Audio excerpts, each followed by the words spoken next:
మమ్మల్ని మిక్కిలిగా ప్రేమించిన మా ప్రియ పరలోకపు తండ్రి, మీ పరిశుద్ధమైన నామములకు స్తోత్రాలు. మరొక విశ్రాంతి దినములో మమ్మల్ని ప్రవేశపెట్టి ఎటు రీతిగా ఉదయాన్నే నేను ఆరాధించుకునే కృపను మాకు ఇచ్చినందుకు స్తోత్రాలు. ఇప్పుడు నీ వాక్యాన్ని ధ్యానిస్తూ ఉండగా నీ వాక్యము ద్వారా నాతో ప్రజలతో మీరు మాట్లాడండి నాయన. వినుట వలన విశ్వాసం కలుగుతుంది కనుక నీ వాక్యాన్ని ప్రతి ఒక్కరూ కూడా శ్రద్ధగా ఆలకించడానికి మీరు కృప చూపించమని, ఈ శబ్దయంత్రం ద్వారా ఎవరైతే ఈ వాక్యాన్ని వింటూ ఉన్నారో వారికి గొప్ప ఆదరణ, నెమ్మది, ఓదార్పు కలుగునట్లుగా మీరు నాలో ఉండి నీ ప్రజలతో మాట్లాడమని, అచ్చలుపు నన్ను మీ సిలువ చెట్టును మరుగుపరుచుకొనమని యేసు నామమున బట్టి అడుగుచున్నాం తండ్రి, ఆమేన్. Praise the lord. హల్లెలూయా, హల్లెలూయా. రైట్. గతించిన విశ్రాంతి దినములో పరిశుద్ధాత్మదేవుడు ఒక మరుగున పడి ఉన్నటువంటి ఒక వ్యక్తి యొక్క ప్రత్యేకతను గూర్చి, అతను కలిగి ఉన్నటువంటి నైపుణ్యతను గూర్చి బైబిల్ గ్రంథంలో ఉన్నతమైనటువంటి విషయాలు పరిశుద్ధాత్మదేవుడు వ్రాయించినట్లుగా గత వారం బెసలేలు అనేటువంటి దేవుని యొక్క ప్రత్యక్ష గుడారాన్ని, అందులో ఉన్నటువంటి ప్రతి ఉపకరణాన్ని తయారు చేసినటువంటి గొప్ప నైపుణ్యత కలిగినటువంటి వ్యక్తిని గూర్చి మనం గత వారం విన్నాం. ఆ భాగంలోనే కొంతమందిని దేవుడు మరుగుపరిచి గొప్ప పరిచర్యని ప్రభు జరిగిస్తాడు.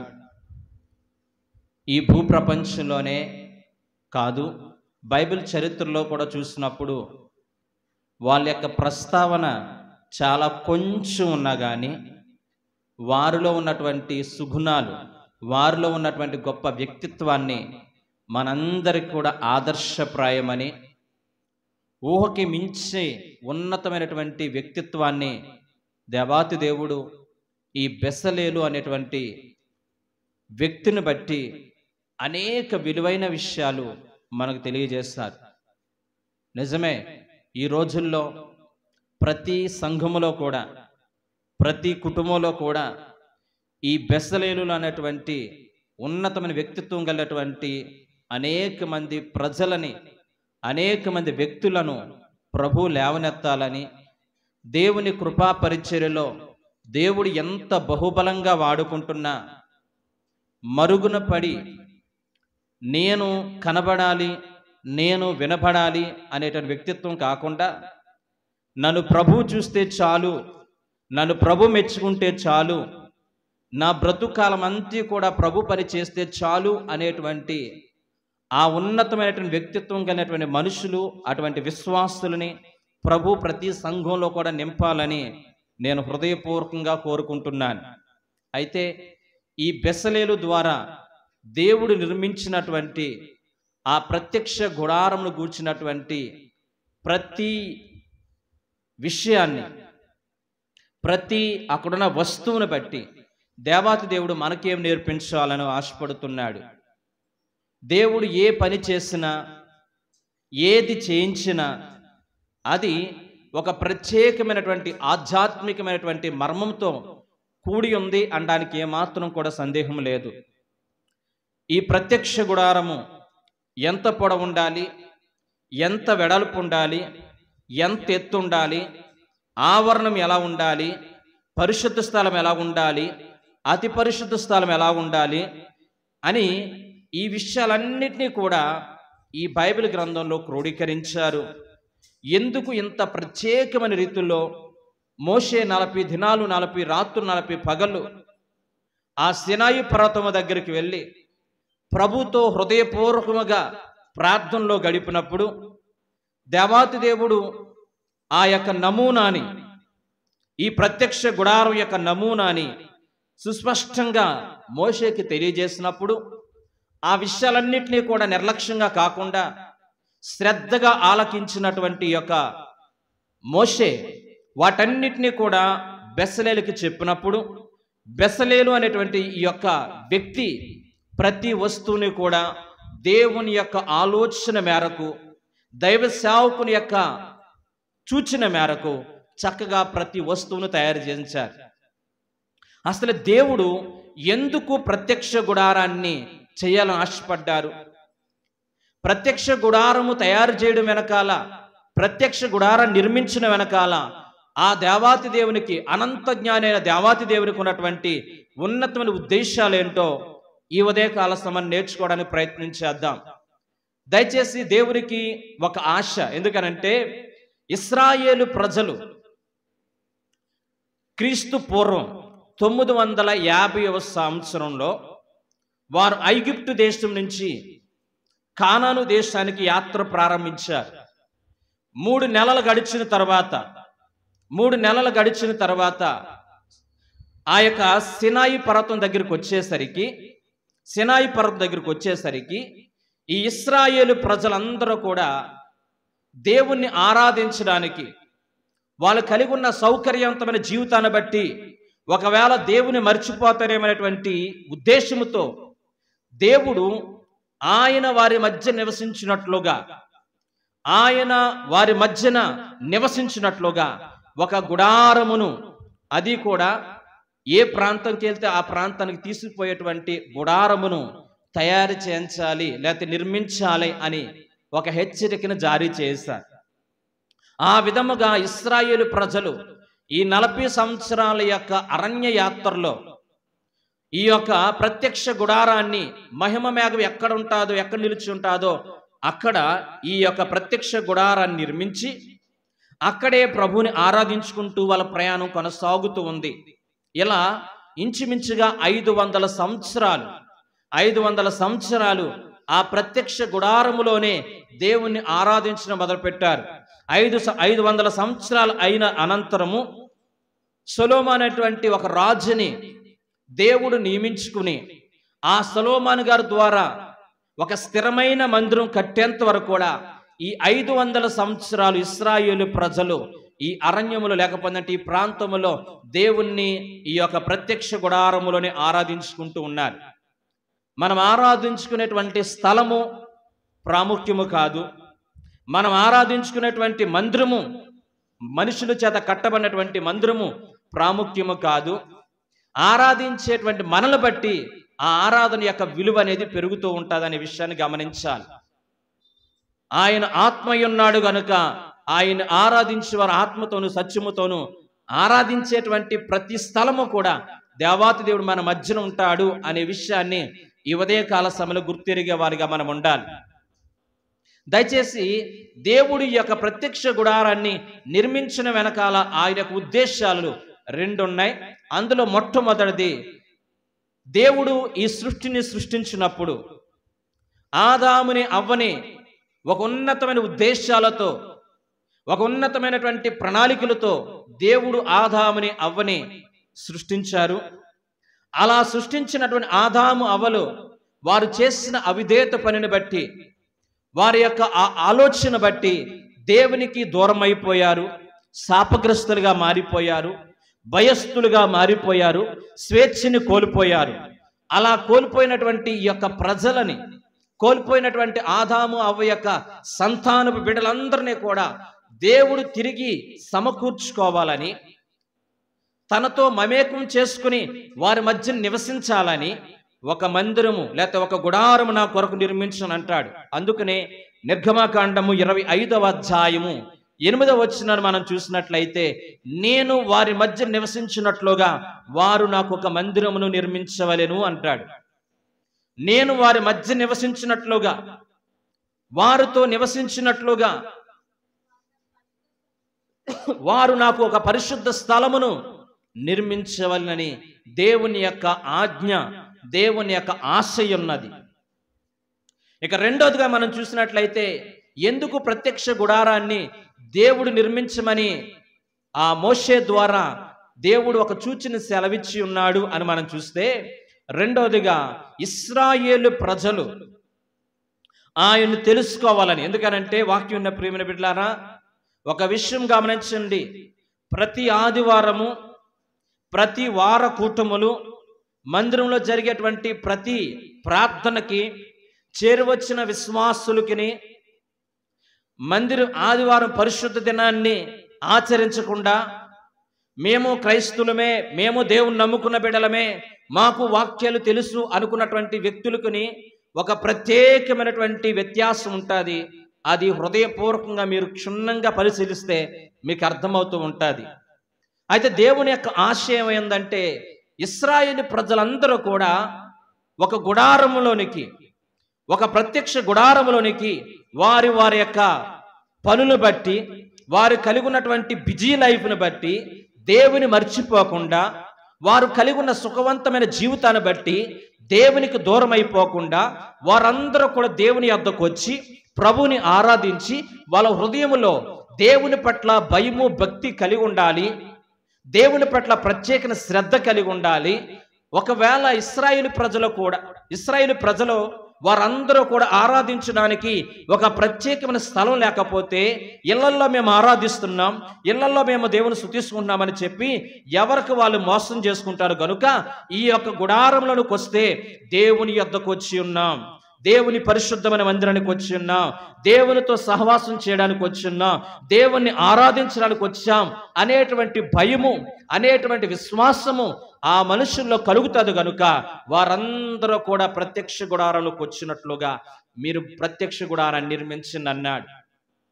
అయితే ఈ ఇశ్రాయేలు ప్రజలందరినీ కూడా దేవుడు ఒక ఉన్నతమైన ఉద్దేశంతో పిలిచాడు. ఎలాగనంటే, ఈ రోజున దూరంగా ఉన్న మీరు నాకు దగ్గరగా జీవించి నా మార్గములు అనుసరించి నడవాలని చెప్పి మిమ్మల్ని నేను ఆకర్షిస్తూ ఉన్నాను, నేను మిమ్మల్ని పిలుస్తూ ఉంటున్నాను. మీరందరూ కూడా, మోషే అంటాడు కదండి, మీలో అనేక మంది, నాకు తెలిసి ప్రతి ఒక్కరు చదవండి బైబిల్ గ్రంథంలో నుంచి, బైబిల్ గ్రంథం నిర్గమాకాండము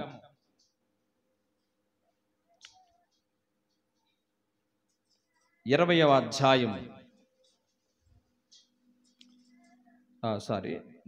దానికంటే ముందు సంఖ్యాకాండము 11వ అధ్యాయము 29వ వచనం. సంఖ్యాకాండము 11వ అధ్యాయము 29వ వచనం. అందుకు మోషే నా నిమిత్తము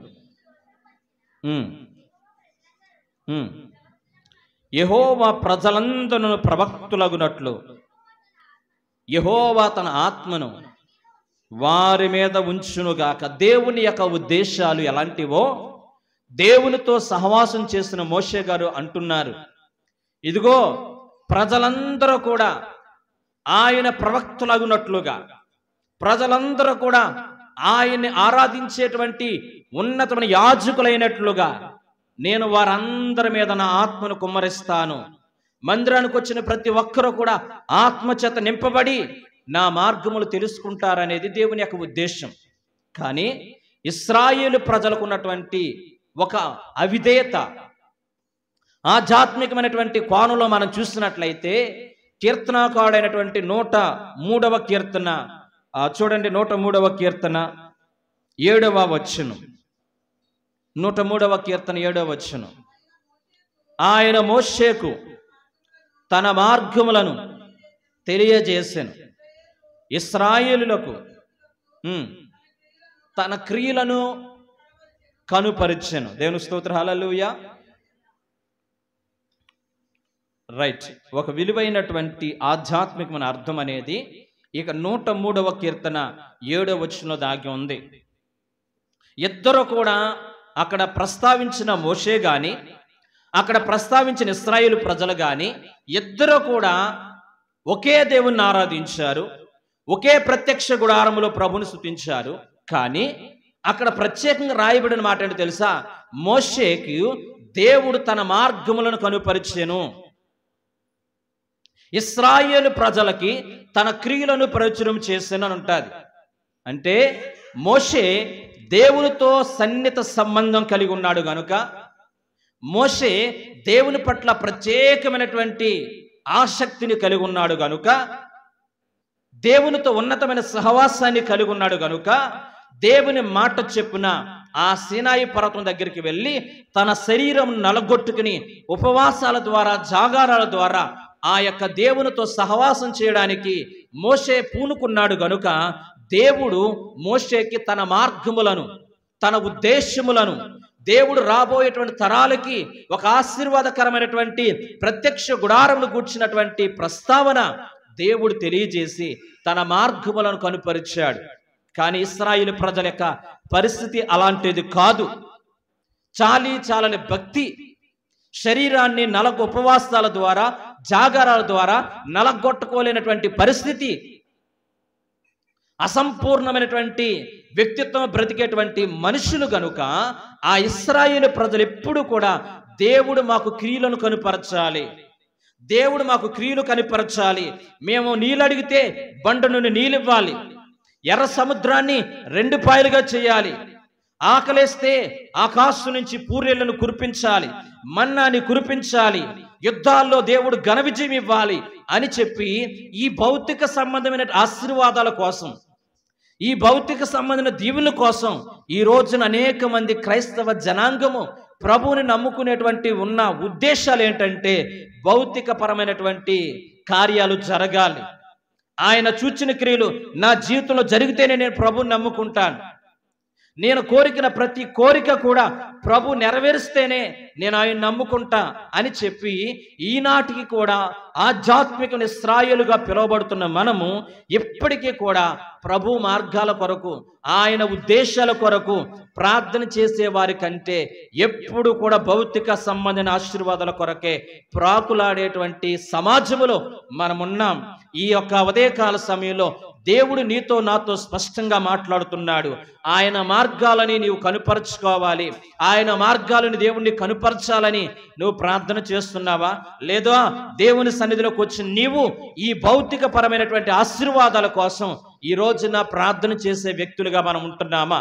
ఎందుకంటే ఆయన అంటున్నాడు, నా నీతిని, నా రాజ్యాన్ని మొదట వెతకండి, అప్పుడు మీకు ఏం కావాలన్నీ కూడా నేను అనుగ్రహిస్తానని చెప్పాడు దేవుడు.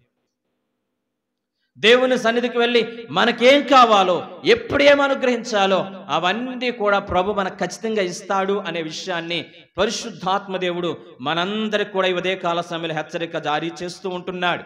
దయచేసి ఎంతకాలమైనా కానీ ఇంకా ఆధ్యాత్మిక జీవితంలో ఎదుగుదలైనటువంటి వ్యక్తులుగా మనం ఉండకూడదని వాక్యం సెలవిస్తుంది. ఆయన మార్గములు ఏ మార్గములు? దయ, కరుణ, ప్రేమ, ఆశ్చర్యకరమైనటువంటి కృపగలటువంటి మార్గాలు ఆయన నీకు తెలియజేస్తాడు. మోషేకి ఆ మార్గములు తెలియజేస్తాడు గనుక కోపిష్టైనటువంటి మోషే, ఆవేశపరుడైన మోషే ఎంత సాత్వికుడు మారిపోయాడంటే తనకు అన్యాయం చేస్తున్న వారిని సైతము ప్రేమించే వ్యక్తిగా మారిపోయాడు. తన కీడు తలపెట్టిన వారి గురించి సైతము ప్రార్థన చేసే వ్యక్తిగా మారిపోయాడు. ఇది ఆయన మార్గం ఉన్నటువంటి మర్మం. ఈ రోజున దేవుణ్ణి నమ్ముకున్న మనము ఏ మార్గంలో మనం ప్రయాణం చేస్తున్నాం అనేది ప్రాముఖ్యం. బైబిల్ గ్రంథంలో అనేకమైన మార్గాలు ఉన్నాయి. యోధా గ్రంథకర్త యోధా పత్రికలో ఒక ఉన్నతమైనటువంటి మాటల గురించి రాస్తాడు. మీలో అనేక మంది కయ్యను మార్గంలో వెళ్ళారు, బిలాము మార్గంలో వెళ్ళారు అని చెప్పి కొన్ని మార్గాల గురించి అక్కడ ప్రస్తావిస్తాడు. ఏంటి కయ్యను మార్గం? సహోదరుడి మీద భయంకరమైనటువంటి పగ పెంచుకునే మార్గం, తన తోటి రక్త సంబంధి మీద ఒక భయంకరమైనటువంటి పగులు ప్రతీకారాలు నింపుకునే మార్గము కయ్యను మార్గము. డబ్బు కోసం, ఆస్తి కోసం, అంతస్తుల కోసం ఈ రోజున దేవుణ్ణి అమ్ముకునేటువంటి భయంకరమైనటువంటి మార్గము బిలాము మార్గము. ఇంకా మనం చెప్పుకుంటూ పోతే అనేక మంది ఈ లోక సంబంధమైనటువంటి మార్గాలు ప్రయాణం చేస్తూనే ఉంటున్నారు, క్రైస్తవులుగా చలామణి అవుతున్నారు. కానీ దేవుని యొక్క మార్గములను కనుపరిచిన ఆయన మోషే, ఎందుకు ప్రభు నీ మార్గములు కనుపరిచా?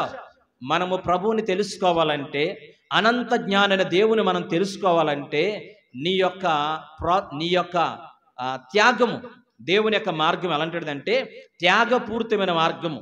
ఆయన తన ప్రియకుమారుని భూలోకములో నీ కొరకు నా కొరకు బలిదానంగా ఇవ్వడానికి వెనుక తీయనటువంటి గొప్ప దేవుడు మనం ఆరాధిస్తున్న దేవుడు. ఈ రోజున క్రైస్తవ మార్గము, దేవుని యొక్క మార్గము ఏమై ఉన్నదంటే త్యాగాలతో కూడినటువంటి పరిస్థితి. ఆ రోజున మోషే బైబిల్ గ్రంథంలో మనం చూసినట్లయితే అబ్రహాముని దేవుడు, అబ్రహామా, నువ్వు ఒక్కడై ఉన్నటువంటి నీ కుమారుడైనటువంటి ఇస్సాకుని నాకు ఇస్తావా అని పిలిస్తే, దేవుని మార్గంలో ఉన్నాడు గనుక, దేవుని మార్గంలో నడుస్తున్నాడు గనుక, దేవా ఈ భూలోకంలో, ఈ ప్రపంచంలో నీకంటే నాకు ఏది ఎక్కువ కాదు అనే ఉద్దేశముతో ఈ యొక్క అబ్రహాం అడుగులు వేశాడు, త్యాగం చేశాడు గనుక ఆ మోరియా పర్వతం మీద కొన్ని వేల సంవత్సరాలు, ఇంచుమించుగా 1000 సంవత్సరాలైన తర్వాత సొలొమోను నిర్మించినటువంటి ఆ యొక్క దేవాలయం మోరియా పర్వతం మీద నిర్మించడానికి దేవుడు కృప చూపించాడు. అది ఏం చూపిస్తుంది? ఈ మార్గం ఏం చూపిస్తుందంటే త్యాగపూరితమైన మార్గము. దేవుని యొద్దకు వచ్చిన ప్రతి ఒక్కరము కూడా దేవుని కొరకు త్యాగం చేసేటువంటి, దేవుని కొరకు త్యాగపూరితమైనటువంటి క్రైస్తవుడిగా మారేటువంటి ఆ ఉన్నతమైన వ్యక్తిత్వంలోనికి మనం రావాలే తప్ప, ఇంకా ఎన్ని సంవత్సరాలైనా ప్రభు నమ్ముకొని 10, 15, 20 సంవత్సరాలైనా కానీ ఇంకా ఆయన యొద్ద నుంచి ఈ లోక సంబంధమైన వాటిని కొనిచ్చే మనం ప్రభువుని నమ్ముకునే విశ్వాసులుగా ఉంటే ఎంతో కాలం ప్రభువుని మనం హత్తుకుని బ్రతకలేం, ఎంతో కాలము దేవుణ్ణి హత్తుకుని మనం జీవించలేం. దేవుని వాక్యాన్ని అనేక మంది క్రీస్తు మార్గంలో అడుగులు వేయడానికి, ఆయన మనకిచ్చిన మాదిరి మార్గంలో నడుచుకోవడానికి అనేక మంది అనేక త్యాగాలు చేస్తారు. ప్రాణాలు త్యాగాలు చేస్తారు, ఆస్తులు త్యాగాలు చేస్తారు, అంతస్తులు త్యాగాలు చేస్తారు, కుటుంబాలను త్యాగాలు చేస్తారు, స్వజనులు త్యాగం చేస్తారు. అనేక మంది త్యాగపూరితమైనటువంటి జీవితాన్ని నా ప్రభు కోసం జీవించారు. ఈ ఉదయకాల వాక్యం నీ జీవితంలో నీ స్వపర్క్ చేసుకున్నట్లయితే నీవు ఆయన యొక్క క్రియలను కనుపరచమని ప్రాధేయపడుతున్నావా? దేవా నీ మార్గము నాకు బోధించు, నా పట్ల మీరు కలిగి ఉన్న ఉద్దేశంలో తెలియజేయి అనేటట్లుగా ఈ రోజున మనము నడుచుకుంటున్నామా? ఆయన మార్గంలో నడిచిన వ్యక్తులు, ఈ యొక్క ఇశ్రాయేలు ప్రజల్లో ఒక వ్యక్తి ఉన్నాడు, అతని పేరు యెహోషువ. దేవుడు చెప్పినట్లుగానే నీవు దేవుని మార్గంలో నుంచి కుడిమికి గాని ఎడమకి గాని నువ్వు తిరగకుండా నీవు దేవుని మార్గం నడిచినట్లయితే నేను మోషేని నిలబెట్టిన దానికంటే అత్యధికమైనటువంటి కృపతో నిలబెడతానని దేవుడు వాగ్దానం చేశాడు. ఆయన మార్గంలో నడిచాడు, ఆయన అడుగుజాడు నడిచాడు. యెహోషువని దేవుడు బలమైన నాయకుడిగా మార్చాడు. సో కాబట్టి ప్రతి ఒక్కరము కూడా దేవా నీ మార్గమును నాకు బయలుపరచని ప్రాధేయపడి ప్రార్థన చేసే కృప ఆ దేవాతి దేవుడు మనందరూ కూడా ఈ ఉదయకాల సమయంలో అనుగ్రహించునుగాక.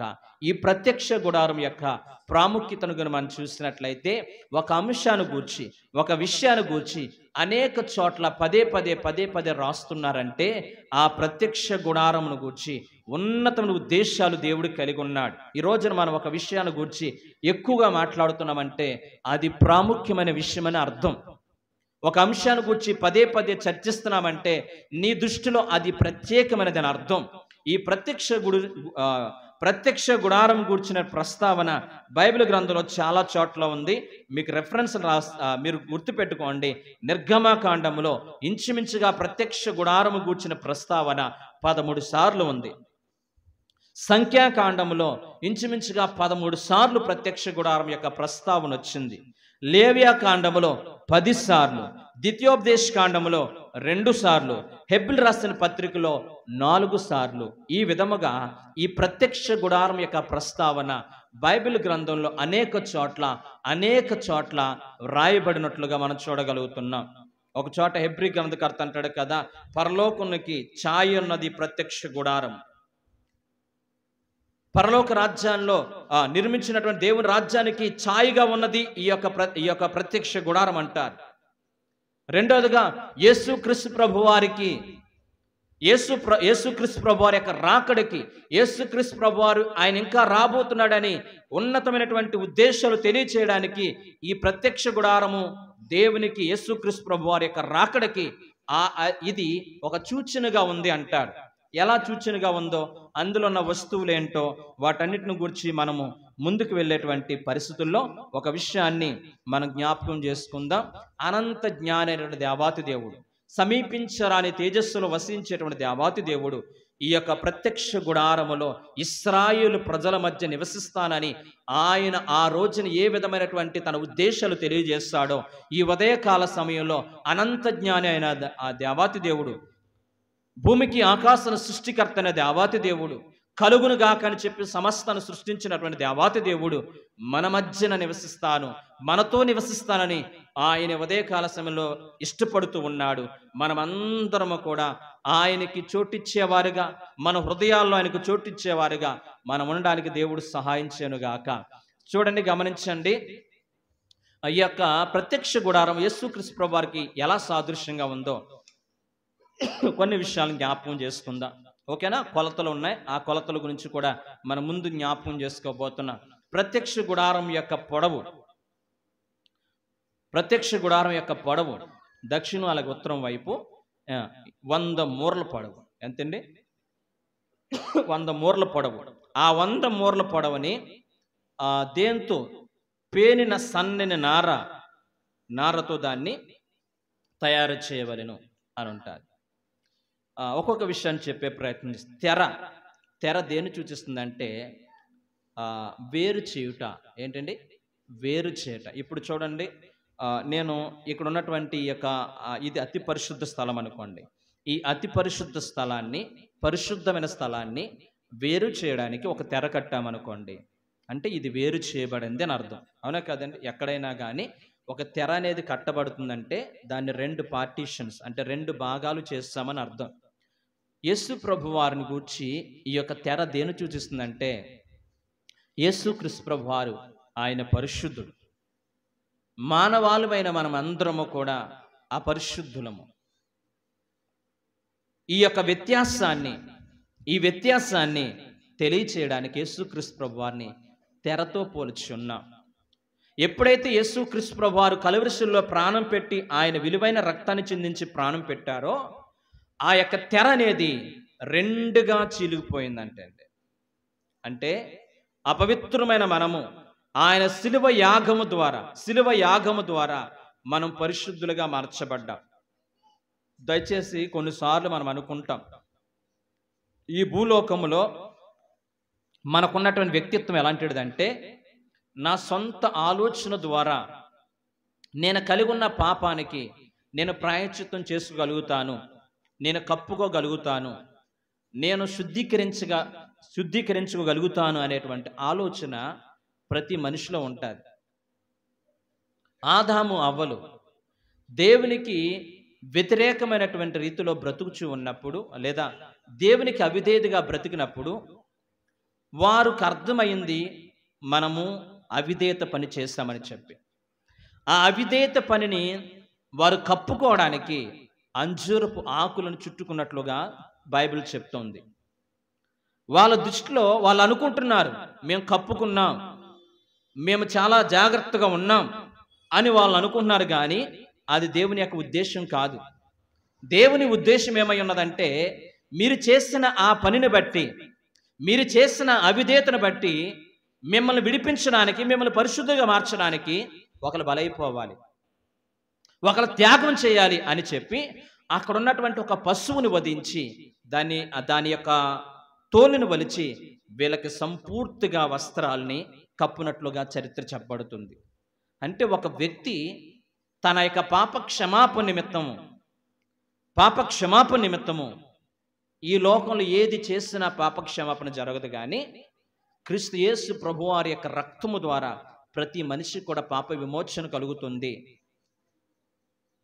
రక్త ప్రోక్షణం ద్వారా మాత్రమే పాప విమోచన కలుగుతుందని చెప్పి యేసుక్రీస్తు ప్రభువారు కలువరి శిలువలో ప్రాణం పెట్టిన తర్వాత ఆ యొక్క దేవునికి మనిషికి ఉన్నటువంటి ఆ పాపమనే అడ్డుగోడ క్రీస్తు ప్రభువారి యొక్క త్యాగము ద్వారా అది 2గా చీలిపోయి దేవుడు మనల్ని తన స్వజనులుగా తన యొక్క బిడ్డలుగా చేర్చుకోవడానికి మనల్ని పరిశుద్ధపరిచాడు. 2వ వస్తువు ఏమందంటే డోర్. ప్రత్యక్ష గుడారము 100 మూరల పొడవు, 50 మూరల వెడల్పు. ఆ 50 మూరల వెడల్పులో 20 మూరలు, ఇంచుమించుగా 20 మూరలు మార్గం ఏమైందంటే గనక ద్వారబంధమై ఉన్నది. ఎవరైనా కానీ ఆ యొక్క మార్గంలో రావడానికి అవకాశం కలిగి ఉంది. ఇశ్రాయేలు ప్రజలు వారని వీరని పేదవాళ్ళని ధనికులని గొప్పవారని పేదవారని జ్ఞానవంతులని అజ్ఞానులని కాదు, కానీ ఇశ్రాయేలు సర్వసమాజం అంతా కూడా ఆ యొక్క గుడారంలోనికి లేదా ఆ యొక్క ఆవరణలోనికి రావడానికి అవకాశం కలిగేటట్లుగా ఒక చక్కని ద్వారం అనేది ఆ యొక్క ప్రత్యక్ష గుడారములో 20 మూరల పొడవునటువంటి ద్వారమును తయారు చేయమని దేవుని చేత హెచ్చరించబడ్డాడు. అంటే యేసుక్రీస్తు ప్రభువారు అని అంటారు కదండి, నేనే గొర్రెలకి ద్వారాన్ని, నేనే మార్గము, నేనే సత్యము, నేనే జీవము, నా ద్వారా తప్ప ఎవ్వడును దేవుని రాజ్యములో ప్రవేశించలేడు. అంటే ఆయన తెరయున్నాడు. రెండోదిగా మనం చూసినట్లయితే ఆయన ద్వారబంధమై ఉన్నాడు, ఆయన ద్వారమై ఉన్నాడు.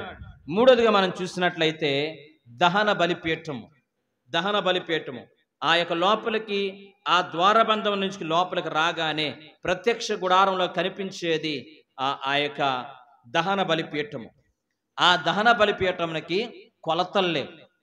ఆ దహన బలిపీఠం మీద ఇశ్రాయేలు ప్రజలు పాప క్షమాపణ నిమిత్తమై వారు బలులు అర్పించడానికి ఒక చక్కని అవకాశం కలిగినటువంటి ఆ యొక్క బలిపీఠమును, ఇత్తడితో తయారు చేయబడిన బలిపీఠం, ఇత్తడి అంటే ఏంటి అనే విషయాలన్నీ కూడా మనం ముందు నేర్చుకునే ప్రయత్నం చేద్దాం. ఆ ఇత్తడి బలిపీఠం మీద ఆ యొక్క పశువుని వధించి దహన బలి చేస్తారు. పాప క్షమాపణ నిమిత్తమై దహన బలిని అర్పిస్తూ ఉంటారు. మన యేసుక్రీస్తు ప్రభువారు కూడా కలువరిశిలో ప్రాణం పెట్టి ఆయన అమూల్యమైనటువంటి త్యాగాన్ని మన కొరకు ఆయన బలైపోయాడు. బలి పశువుగా, వదకు తేబడిన గొర్రెపిల్లగా ఆయన సిలువలో బలైపోయాడు. ఈ యొక్క బలిపీఠము యేసుక్రీస్తు ప్రభువారి యొక్క త్యాగాన్ని చూపిస్తూ ఉంటుంది. తర్వాత మనం చూసినట్లయితే లోపలికి రాబోయేటువంటి ఆ యొక్క ఇశ్రాయేలీయుడు ఒక గంగాళం అనేటువంటి ఒక పాత్ర ఉంటుంది. ఆ పాత్రలో ఇప్పుడు నీరుంటుంది. ఆ నీరుని తీసుకుని కాళ్ళు చేతులు కడుక్కొని లోపలికి రావాలి. ఇది ఏం చూపిస్తుందంటే యేసుక్రీస్తు ప్రభువారు సమస్తమైనటువంటి పాపమునికి విమోచన కలుగు చేస్తాడు. యేసు ప్రభువారు ఆయన రక్తము ద్వారా ప్రతి ఒక్కరిని కూడా శుద్ధీకరిస్తాడు అని సూచించడానికి ఈ యొక్క గంగాళమును చూపిస్తూ ఉంటుంది యేసు ప్రభువారికి. అంతేకాకుండా ద్వీపస్తంభం గురించి రాయబడిన మాట అంటే తెలుసా? నేను ఈ లోకానికి వెలుగయ్యున్నాను, చీకట్లో ఉన్న అనేక మందికి వెలుగులో నడిపించడానికి ఆయన సాదృశ్యంగా ఉన్నాడని తెలియచేయడానికి ద్వీపస్తంభం అనేది ఉంది. సమస్త మానవాళికి కృప కలిగించడానికి, దయ కలిగించడానికి, ప్రేమను కలిగించడానికి ఆ యొక్క అతి పరిశుద్ధ స్థలం ఉన్నటువంటి ఆర్క్ అనగా అతి పరిశుద్ధ స్థలం ఉన్నటువంటి ఆ యొక్క మందసము సూచిస్తూ ఉంటుంది. ఇలా చెప్పుకుంటూ పోతే, అంతేకాకుండా ధూపద్రవ్యము అనగా అక్కడ ఉన్నతమైన సువాసన వెదజల్లేటట్లుగా ఒక చక్కని పాత్ర అక్కడ ఉన్నదని చెప్పబడుతుంది. అది దేని చూస్తుందంటే నీవు నేను కూడా ఆయన కొరకు పరిమళ వాసనగా ఈ లోకంలో మనం పరిమళించాలనేది దేవుని యొక్క ఉద్దేశం. అంటే ప్రత్యక్ష గుడారంలో ఉన్నటువంటి ప్రతి వస్తువు కూడా యేసుక్రీస్తు ప్రభువారికి సాదృశ్యంగా ఉంది, యేసుక్రీస్తు ప్రభువారి యొక్క త్యాగానికి సాదృశ్యంగా ఉంది అనే విషయాన్ని ఈ ఉదయకాల సమయంలో మనం అందరము కూడా జ్ఞాపకం చేసుకోవడానికి దేవుడు కృప చూపించును గాక. ఆమేన్, హల్లెలూయా. అయితే యోహాను భక్తుడు ఈ 3 విషయాల గురించి ఏమంటున్నాడో చూడండి. యోహాను శుభవార్త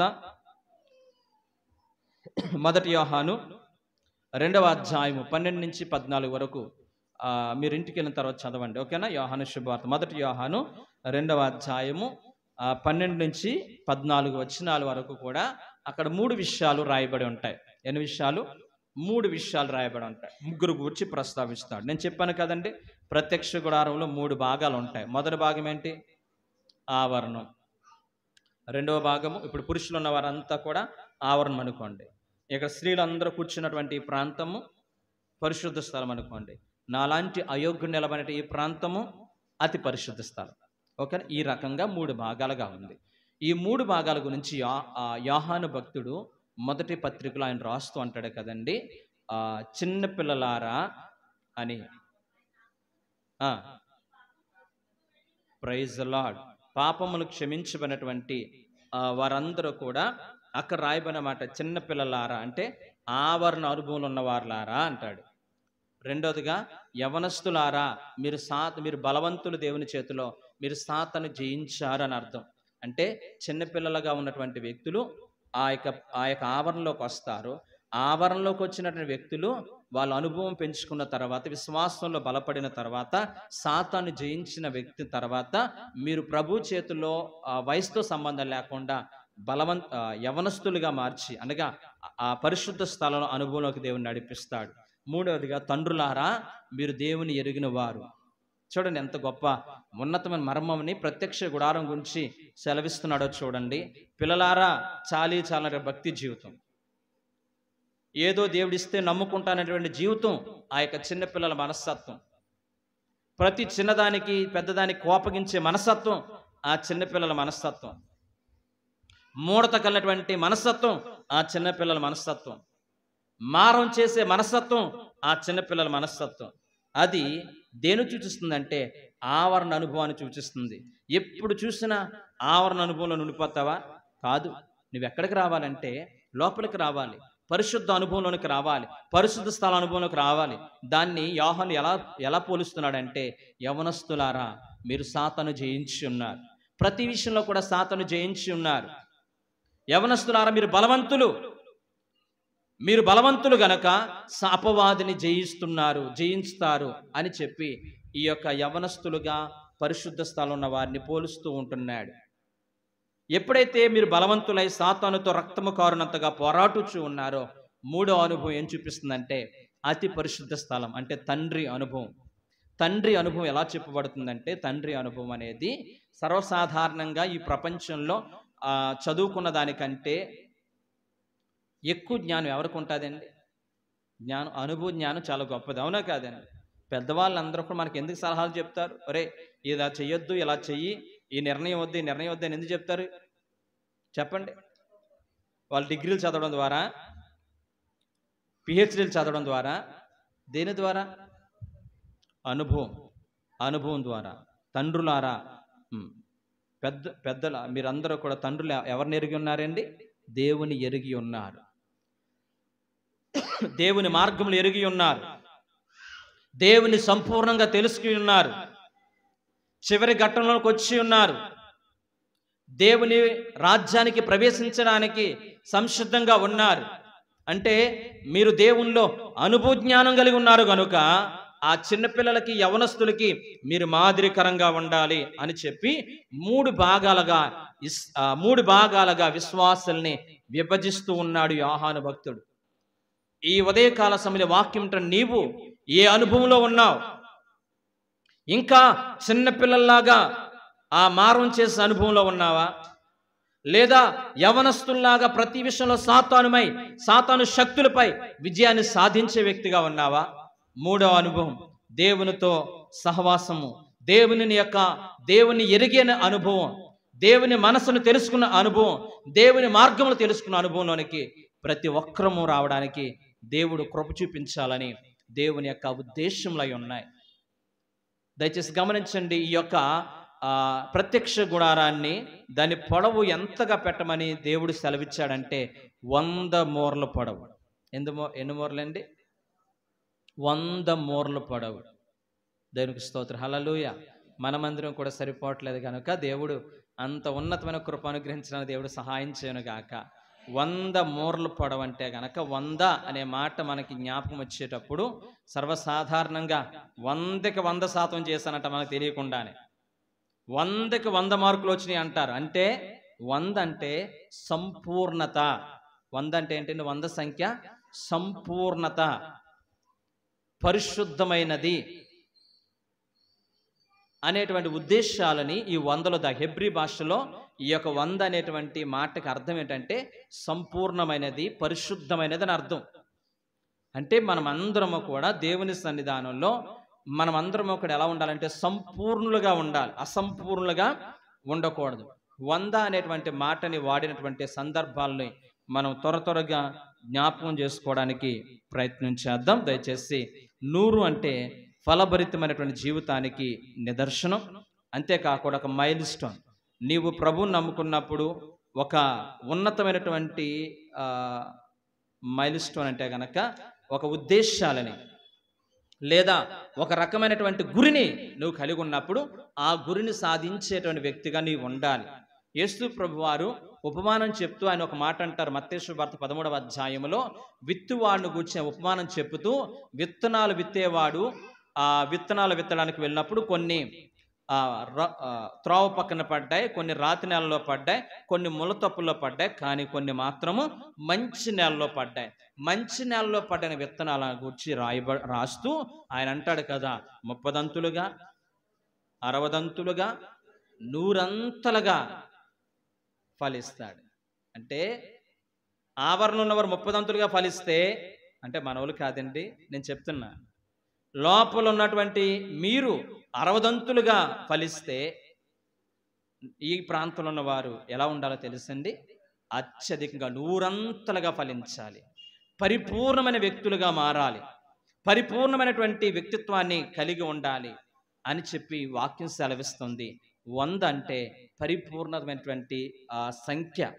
దేవుని యొక్క సన్నిధికి వచ్చిన ప్రతి ఒక్కరం కూడా ఒక మైల్ స్టోన్ పెట్టుకోవాలి. నేను ఈ లోకాన్ని విడిచిపెట్టే లోపు దేవునిలో పరిపూర్ణమైన వ్యక్తిగా నేను మారాలి, పరిపూర్ణమైనటువంటి స్వభావాన్ని నేను ధరించుకుని ప్రభుకి దగ్గరగా బ్రతకాలనేటువంటి ఉన్నతమైనటువంటి విషయాన్ని ప్రతి ఒక్కరూ కలిగి ఉండండి. 30 దంతులు అంటే గనక ఎక్కువ ఫలము, 60 దంతులు అంటే అధిక ఫలము, 100 అంటే గనక సంపూర్ణమైనటువంటి ఫలం. దేవుని కోసం నువ్వు ఎలా ఫలిస్తున్నావో, నువ్వు ఏ ప్రాంతంలో ఉన్నావో, ఇంకా ఆవరణం నుండి ఫలిస్తున్నావంటే కేవలం 30%. పరిశుద్ధ స్థలం నువ్వు ఫలిస్తున్నావంటే 60%. అతి పరిశుద్ధ స్థలం నువ్వు ఫలిస్తున్నావంటే 100%. ఈ అనుభవంలోనికి ప్రతి ఒక్కరూ రావడానికి దేవుడు కృప చూపించును గాక. రెండోదిగా మీకు అందరికీ పరిచయమే భక్తుడైనటువంటి ఇస్సాకు. గెరారు అనే ప్రాంతంలో ఉన్నప్పుడు భయంకరమైన కరువు వచ్చినప్పుడు దేవుని చేత హెచ్చరించబడి, ఇస్సాకు నీవు ఐగుప్తుకి వెళ్ళొద్దు అని చెప్పి దేవుని చేత హెచ్చరించబడినప్పుడు ఆ ప్రాంతంలోనే, గెరారు అనే ప్రాంతంలోనే, ఆ కరువు కాలంలోనే ఇస్సాకు దేవుని పట్ల విశ్వాసము కలిగి ఉండి విత్తనం వేస్తాడంటండి. విత్తనం వేస్తే 100 ఫలం పొందాడంటే. కరువు కాలంలో విత్తనం వేసి 100 ఫలం పొందాడు. అతడు క్రమంగా అభివృద్ధి చెందాడు. మనం కూడా ఈ రోజున ఏ కరువుతో ఉన్న, మనశ్శాంతిని కరువైపోయినా, కుటుంబంలో ఉన్నటువంటి ఆ ప్రేమలు కరువైపోయినా, సంఘములో ప్రేమలు కరువైపోయినా, ఆర్థిక పరమైనటువంటి కరువులో మనం బ్రతుకుచు ఉన్నా, నీ విశ్వాసముతో దేవుని పట్ల విశ్వాసంతో విత్తినట్లయితే ఈ యొక్క ఇస్సాకు ఏ విధంగా 100 ఫలం పొందుకున్నాడో ఆ విధంగా మనం కూడా 100 ఫలం పొందడానికి కృప చూపించును గాక. దేవుడు ఎప్పుడూ కూడా ఒకేసారి మనల్ని ఉన్నతమైన శిఖరానికి ఎక్కించడు. భక్తి జీవితంలో అయినా, ఆర్థికపరమైన పరిస్థితి అయినా, భౌతికపరమైన పరిస్థితి అయినా, ఏ పరిస్థితులైనా కానీ రాత్రికి రాత్రి మనల్ని నిర్మించాడు దేవుడు. అక్కడ క్రమంగా చెప్పిన మాట ఏంటో తెలుసండి? ఇస్సాకు క్రమంగా అభివృద్ధి చెందాడు. ప్రైజ్ ది లార్డ్, హల్లెలూయా. రైట్. ఇక మూడవ సందర్భం మనం చూసినట్లయితే న్యాయాధిపతుల గ్రంథము 7వ అధ్యాయము 19వ వచనంలో గిద్యోను అనేటువంటి ఒక న్యాయాధిపతి పిరికివాడు. అలాంటి పిరికివాడైనటువంటి యొక్క ఇలాంటి న్యాయాధిపతి మిద్యానులతో యుద్ధం చేయడానికి వెళ్తున్నప్పుడు తనతో పాటు ఇంచుమించుగా 32,000 మందిని తీసుకుని వెళ్ళాడు. ఆ 32,000 మందిని తీసుకువెళితే దేవుడు వాళ్ళని ఫిల్టర్ చేస్తే గనక 22,000 మంది వెనక్కి వెళ్ళిపోయారు. ఆ 22,000 మంది పోతే ఇంకా 10,000 మంది. ఈ 10,000 మందిలో ఉన్న వారికి కూడా టెస్ట్ పెడితే ఎంతమంది మిగిలారు? 300 మంది మిగిలారు. ఒక అర్థమైందండి? 32,000 మంది ఆవరణం, 10,000 మంది పరిశుద్ధ స్థలం. ఇప్పుడు లోపలికి ఎంతమంది వచ్చారు? 300 మంది. అందుకనే పిలువబడిన వాళ్ళు అనేక మంది, ఏర్పరచబడిన వారు కొద్ది మందే. ఈ యొక్క అతి పరిశుద్ధ స్థలం 300 మంది వచ్చారు కదండి. ఈ 300 మందిని 100 చెప్పున 3 రకాలుగా విభజించారు. యుద్ధంకి వెళ్ళాడు. యుద్ధంకి వెళితే దివిటీలను వెలిగించారు, కుండలను పగలగొట్టారు, బోర్లు ఊదారు, అత్యధికమైనటువంటి విద్యార్థుల మీద విజయాన్ని సాధించారు. మరి సాధించిన వెనకాల ఉన్నటువంటి సంఖ్య కేవలం 100. అంతేనండి? అవునా కాదా? అందరూ ఉన్నారా? లేరు. యుద్ధం చేస్తాను వచ్చిన వాళ్ళు అందరూ ఉన్నారా? లేరు. మరి ఈ రోజు మనం పరీక్ష చేసుకుందాం. ఆ 32,000 మందిలో 300 మంది మిగిలినట్లుగా మనం కూడా సంపూర్ణమైనటువంటి ఆ 300 మంది జాబితాలో మనం చేరడానికి దేవుడు కృప చూపించిన గాక.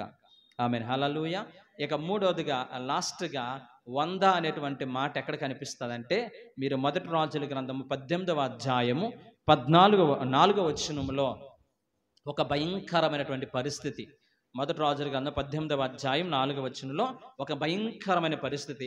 ఏంటి ఆ పరిస్థితి అంటే, మనం చూసినట్లయితే ఆహాబు అనే రాజు ఇశ్రాయేలు ప్రజల్ని పరిపాలిస్తున్నాడు. యెజబెలు అనేటువంటి తన భార్య యెహోవా ప్రవక్తల పట్ల ఒక ప్రత్యేకమైనటువంటి కోపాన్ని పెట్టుకుంది. దేవుని యొక్క ప్రవక్తల్ని చంపాలని కంకణం కట్టుకుంది. అలాంటి పరిస్థితుల్లో గృహ నిర్వాహకుడుగా ఉన్నటువంటి ఓబద్యా అనేటువంటి ఒక వ్యక్తి ఆ యొక్క ఉద్యోగం చేసుకుంటూ కూడా నేను ప్రభు కోసం ఏదో చెయ్యాలి, ప్రభు కొరకు నేనేదో తపన పడాలి అనే ఉద్దేశంతో అతడు ఆహాబు యొక్క గృహ నిర్వాహకుడిగా ఉద్యోగంలో ఉన్నప్పటికీ కూడా ఈ యెజబెలు ఈ యొక్క ప్రవక్తలను చంపకుండా 50 మందిని ఒక చోట 50 మందిని ఒక చోట 100 మంది ప్రవక్తల్ని, యెహోవా ప్రవక్తల్ని ఒక గుహలో 2 గుహల్లో దాచిపెట్టి వాళ్ళకి కావలసిన ఆహారాన్ని, వాళ్ళకి కావలసినటువంటి ఆదరణ, వాళ్ళకి కావలసిన సమస్త వస్తువులన్నింటినీ కూడా సమకూర్చి యెజబెలు యొక్క చేతిలో ఈ 100 మంది ప్రవక్తలు చచ్చిపోకుండా కాపాడిన వ్యక్తి ఓబద్యా. అందుకని దేవుడు అతను మెచ్చుకుని తను గూర్చినటువంటి ఒక ప్రస్తావన మొదటి రాజుల గ్రంథం 18వ అధ్యాయంలో ఓబద్యాను గూర్చి దేవుడు ప్రస్తావించాడంటే కారణము అతడు చేసిన త్యాగం. 100 మంది ప్రవక్తలను, 100 మంది సేవకులను, 100 మంది దేవుని యొక్క దైవజనులను ఆ యొక్క యెజబెలు అనేటువంటి దుర్మార్గురాలు యొక్క చేతుల్లో చచ్చిపోకుండా కాపాడడానికి పూనుకున్న వ్యక్తి ఓబద్యా. ఈ రోజున వాక్యం ప్రేమిలారా, నా ప్రభు కోసం నువ్వు చేసే ప్రతి త్యాగం, నా ప్రభు కోసం నువ్వు చేసే ప్రతి త్యాగాన్ని గూర్చి నువ్వు కనిపించకపోయినా నిన్ను గూర్చిన ప్రస్తావన బైబిల్ గ్రంథంలో దేవుడు అనేక మంది భక్తులను గూర్చి ఎలా ప్రస్తావించాడో మనం ఈ లోక యాత్ర ముగించుకున్న తర్వాత మనల్ని కూడా దేవుడు ఆ విధంగా ఉన్నతమైనటువంటి కృపతో ఊరేగించడానికి దేవుడు సహాయం చేయనుగాక. ఆమె ఇలా 100 అనేటువంటి ప్రస్తావన మనకు తెలుస్తుంది. అనేక మంది ప్రవక్తలను చంపుతున్నప్పటికి కూడా యెజబెలు ఈ 100 మందిని కాపాడి దేవుని యొక్క సేవకులను, దేవుని యొక్క పరిచర్యను నేను బ్రతికించాలి అనేటువంటి ఆలోచన కలిగి సంపూర్ణంగా దేవుని సేవ చేస్తాడు. వాక్యం చెప్పాడా? ప్రార్థన చేశాడా? లేదు. దేవుడు అతనికి ఇచ్చినటువంటి అవకాశాన్ని సద్వినియోగం చేసుకుని దేవుని పరిచర్యలో పూనుకున్నాడు. 100 మంది అంటగా సంపూర్ణంగా సేవకుల్ని కాపాడాడు, బ్రతికించగలిగాడు. ఇది 100కు ఉన్నటువంటి హిస్టరీ, 100కు ఉన్నటువంటి ఆ యొక్క చరిత్ర. రెండవదిగా మందిరం ప్రత్యక్ష గుడారం యొక్క వెడల్పు అనేది ఎంత ఉండాలన్నాడు దేవుడు? ఎంత ఉండాలన్నాడు? నిర్గమాకాండంలో మీరు అందరూ చదువుకురమ్మని చెప్పాను, చదవలేదు. దేవునికి స్తోత్రం, హల్లెలూయా. దాని యొక్క పొడవు ఎంత ఉండాలన్నాడంటే అంత 50 మూరలు. ఎంతండి? 50 మూరలు అంటే 75 అడుగులు అనుకుంటా, రైట్. 50 మూరలు. 50 అనేటువంటి సంఖ్యను గూర్చి లేవియాకాండంలో ఏం చెప్పాను? నేను త్వరగా ముగిస్తాను, చూడండి. లేవియాకాండం 25వ అధ్యాయం 10వ వచనం. లేవియాకాండం 25:10.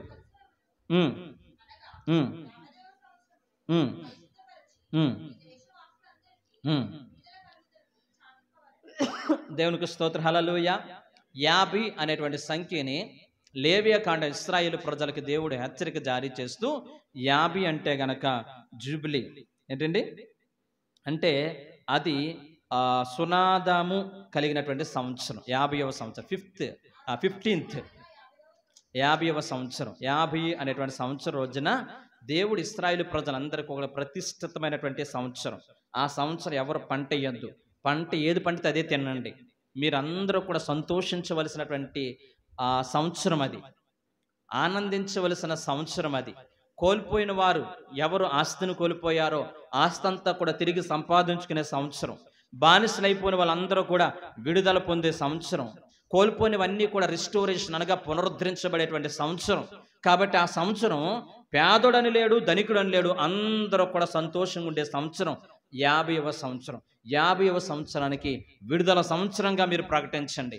50వ సంవత్సరాన్ని సంతోష సంవత్సరంగా మీరు సెలబ్రేట్ చేసుకోండి అని చెప్పి ఇశ్రాయేలు ప్రజలకి ప్రతి 50వ సంవత్సరాన్ని ఒక ప్రత్యేక సంవత్సరంగా దేవుడు మార్చాడు. అంటే ఒక్క మాటలో చెప్పాలంటే విడుదల సంవత్సరం. ఏ సంవత్సరం అండి అది?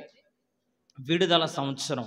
ఈ యొక్క ప్రత్యక్ష గుడారంలోకి వచ్చిన ప్రతి ఒక్కరూ కూడా ఏం జ్ఞాపకం చేసుకోవాలంటే, ఈ రోజు నేను కోల్పోయినటువంటి మనశ్శాంతిని, నా జీవితంలో కోల్పోయినటువంటి నెమ్మదిని, నా జీవితంలో కోల్పోయిన ఆరోగ్యాన్ని, నా జీవితంలో కోల్పోయినటువంటి ఆ ప్రీతిని, నా జీవితంలో కోల్పోయినటువంటి ఆ ఆదరణని దేవుడు నాకు తిరిగి ఇచ్చేటువంటి స్థలము ఈ యొక్క ప్రత్యక్ష గుడారము. అందుకని దేవుడు అది నాకు తెలియచేయడానికి, దానిని నాకు ప్రకటించడానికి ఈ యొక్క ప్రత్యక్ష గుడారం యొక్క పొడవు 40 అడుగులు పెట్టలేదు, 40 మూరలు పెట్టలేదు, 10 మూరలు పెట్టలేదు, 50 మూరలు. అనగా నీవు తెలుసుకోవలసింది, దేవుని సన్నిధిలో అడుగు పెట్టగానే నీ బ్రతుకులో సునాదము అనగా సంతోషము, ఆనందాన్ని దేవుడు అనుగ్రహించేటువంటి ఉన్నతమైనటువంటి శ్రేష్టమైన స్థలము అనే భావనతో ఈ రోజున చాలా మంది క్రైస్తవులు రాలేపోతున్నారు.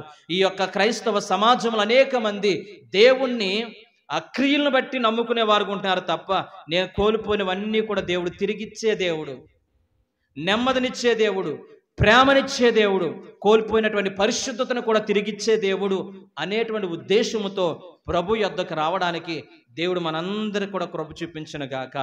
50 అనగా రిస్టోరేషన్ సంవత్సరం, పునరుద్ధరించబడిన సంవత్సరం అనే విషయాన్ని గుర్తెరిగి ఈ ఉదయకాల సమయం ఇక్కడ కూర్చుని నీ జీవితంలో ఏది కోల్పోయావో, ఒకప్పుడు నీ కుటుంబంలో ఎంతో సంతోషాన్ని కలిగి ఉండేదాని ఇప్పుడు లేదు, నీ భర్తతో నిజమైనటువంటి ఆ ప్రేమతో బ్రతికే నీ జీవితంలో ఆ ప్రేమని మిస్ అయిపోతావు, ప్రేమను కోల్పోయావు, ప్రేమించే పిల్లల యొక్క ఆ యొక్క ప్రేమని నీ జీవితంలో కోల్పోయినవేమో, ఆరోగ్యం కోల్పోయావు, నెమ్మదిని కోల్పోయావు.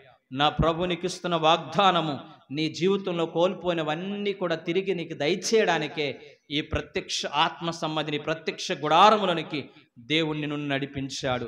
ప్రతి ఒక్కరము కూడా తిరిగి పునరుద్ధరింప చేయడానికి దేవుడు మనందరూ కూడా కృప చూపించును గాక. 50 అనే మాట పెంతుకొస్తు దినము అనేటువంటి మాటను గురించి కూడా గత వారాల్లో మనం విన్నాం. పెంతుకొస్తు దినాన్న అనేక మంది 50వ దినాన్న 120 మంది కూడుకుని ప్రార్థన చేసినప్పుడు దేవుని యొక్క అద్భుతాలు చూసినట్లుగా మనం చూడగలుగుతున్నాం. 50 అనే దానికి చాలా ప్రాముఖ్యత అనేది దాగి ఉంది. అలాగే 2వ సమూయేలు గ్రంథం 24 వచనంలో కూడా దావీదు మహారాజు అవిధేయుడిగా జీవించినప్పుడు దేవుని శిక్షను తప్పించుకోవడానికి 50 వెండి నాణాలు పెట్టి 50 వెండి నాణాలు పెట్టి ఒక శ్రేష్టమైన స్థలాన్ని కొని అక్కడ బలిపీఠం కొట్టినప్పుడు ఆ యొక్క కోల్పోయిన ఆరోగ్యాన్ని, ఇశ్రాయేలు ప్రజలు కోల్పోయిన ఆరోగ్యాన్ని తిరిగి పొందుకున్నట్లుగా మనం చూడగలుగుతున్నాం. దయచేసి ప్రతి ఒక్కరము కూడా ఈ ఉదయకాల సమయంలో దేవుని సన్నిధానికి వచ్చిన మనం అందరం కూడా కోల్పోయిన ప్రతి దాన్ని కూడా తిరిగి దేవుని జీవితం అనుగ్రహించడానికి దేవుడు సహాయం చేయనుగాక. ఈ మాటల ద్వారా మనందరినీ కూడా దేవుడు దీవించి 100లాగా మనం సంపూర్ణంగా దేవుని కోసం ఫలిందాం. అలాగే 50 అనగా కోల్పోయినవన్నీ కూడా తిరిగి మన జీవితంలో సంపాదించుకుందాం. అటువంటి కృపతో దేవుణ్ణి ఆరాధించుదాం. ఎవ్వరూ కూడా ఈ లోక సంబంధమైనటువంటి క్రియల కోసం ప్రభుని నమ్ముకునేవారు కాకుండా ప్రభుని పూర్తిగా అర్థం చేసుకునేటువంటి ఆయన మార్గంలో నడిచేటట్లుగా మనం అందరం కూడా అడుగులు వేద్దాం. అటువంటి కృప పరిశుద్ధాత్మ దేవుడు మనకు దయచేయునుగాక. ఆమేన్. ప్రార్థన చేసుకుందాం. మహాగణుడా, మహోన్నతుడా, అయా నా తండ్రి, అక్షరార్థంగా ఉన్నటువంటి యొక్క ప్రత్యక్ష గుడారము 100 మూరలు పొడవు, 50 మూరల వెడల్పు, ఎందుకు ఆ కొలతను నీవు ఇచ్చావో ఈ ఉదయకాల సమయంలో అనేక ఆధ్యాత్మికమైన మర్మములను మేము తెలుసుకున్నాము నాయన. దేవా, ఇశ్రాయేలు ప్రజలకి తన క్రియలు కనుపరుచినట్లుగా మాకు కేవలం నీ క్రియలు మాత్రం కనుపరచాలని ప్రాధేయపడి విశ్వాసులు కాకుండా నీ మార్గములు ప్రేమ మార్గములు తండ్రి, నీ మార్గములు నీతి మార్గములు, నీ మార్గములు యథార్థమైన మార్గములు, నీ మార్గములు పరిశుద్ధమైన మార్గములు గనుక నీ మార్గం మమ్మల్ని నడిపించమని మేమందరము ప్రార్థన చేయడానికి మీరు కృప చూపించమని యేసు నామమున బట్టి అడుగుచున్నాం తండ్రి. Praise the lord.